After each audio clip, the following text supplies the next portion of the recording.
ओम साई राम, जय साई राम, जय जय साई राम। मैं साई उषा अपने साई भक्ति चैनल पे अपने साई भक्तों को दिल से अभिनंदन करती हूँ और आशा करती हूँ कि आप सभी स्वस्थ होंगे, मस्त होंगे और बाबा की कृपा से अच्छे भी होंगे। आज मैं आपको इस वीडियो के माध्यम से शिरडी यात्रा की विशेषता बताऊंगी। शिरडी यात्रा की विशेषता क्या है? हम और आप कोई भी भक्त अगर बाबा के आज्ञा के बिना अगर शिरडी जाएं, नहीं जा सकते हैं। उनकी आज्ञा के बिना ना वहां पे कोई जा सकता है, ना वहां से कोई आ सकता है। शिरडी यात्रा ऐसा है कि बाबा का आज्ञा लेना ही पड़ता है। उनके कुछ भक्तों की जो बाबा की आज्ञा का अवहेलना किए, मैं आपका उन भक्तों के बारे में बताऊंगी। कितने कष्टों को उन्होंने झेला है। एक बार उनका भक्त एक तात्या कोते पाटिल बहुत जल्दीबाजी में थे और बाबा के पास जाकर बोले, हमको बाजार जाना है। बाबा ने कहा, अभी रुक जाओ, ठहरो, अभी मत जाओ। लेकिन उनको बहुत जल्दी थी। बोले, कम से कम सामा को बुद्धि लेके जाओ साथ में। लेकिन उनको नहीं, उनकी बहुत जल्दी थी और वो निकल पड़े। तागे में बैठ के जब वो बाजार जाने लगे, कुछ ही दूरी पर जाने पर घोड़ा इतना तेजी से दौड़ने लगा,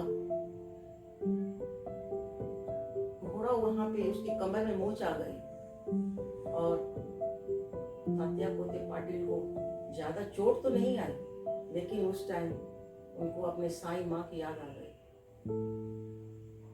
कि बाबा की आज्ञा के बिना वो गए, इसीलिए उनको इतना कष्टों का सामना करना पड़ गया। फिर एक बार दूसरी टाइम भी उसने वही बिना आज्ञा के बिना गए और दूसरी बार भी उनको ऐसे ही कष्टों का सामना करना पड़ गया।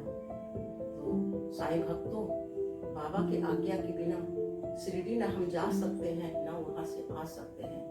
ऐसे ही कुछ भक्त और भी हैं उनके जो कि आज्ञा का पालन नहीं किए। एक बार एक यूरोपियन महाशय थे, वो भी बिना आज्ञा का शिरडी छोड़े और वो बहुत ज्यादा ही गंभीर हालत हो गई उनकी और अस्पताल में एडमिट होना पड़ा। लेकिन ठीक बाबा का उनको भी वही गलती उनको याद आने लगी। इसीलिए कोई भी अगर बाबा की अवहेलना किया है, उनकी आज्ञा के बिना शिरडी छोड़ने का, जब बाबा को प्रणाम करने जाते हैं तो बाबा की आज्ञा का पालन करना पड़ता है। कुछ उनके आदेश हैं कि जो करना पड़ता है। और मैं अपना खुद का एक एक्सपीरियंस बताऊंगी आपको कि एक बार मेरी बहन आई थी और शिरडी दर्शन के लिए हम लोग सभी लोग पूरे फैमिली गए, लेकिन उसको दर्शन नहीं मिला बाबा का, क्योंकि उनकी आज्ञा नहीं होगी। वहाँ पे जाके सभी लोग परिवार के दर्शन किए, लेकिन उसने वहाँ पे जाके कुछ लेडीज प्रॉब्लम की वजह से उसको दर्शन नहीं मिला और आज तक उसने दर्शन नहीं किया, क्योंकि बाबा की मर्जी है। बाबा की मर्जी के बिना कुछ नहीं हो सकता है। और यही है शिरडी की विशेषता। शिरडी यात्रा यही है कि बाबा अपने भक्तों को जब बुलाए तभी उनको जाना होता है, और जब भी वहां से कह दे कि जाना है तो वहां से जाना कोई रुक नहीं सकता है वहां पे। यही शिरडी यात्रा की विशेषता है, क्योंकि बाबा की आज्ञा का पालन कीजिए तो आप सकुशल अपने घर पहुंच जाएंगे। और जो भी उनके आज्ञा का पालन नहीं किया है, वो बहुत कष्टों का सामना किया है।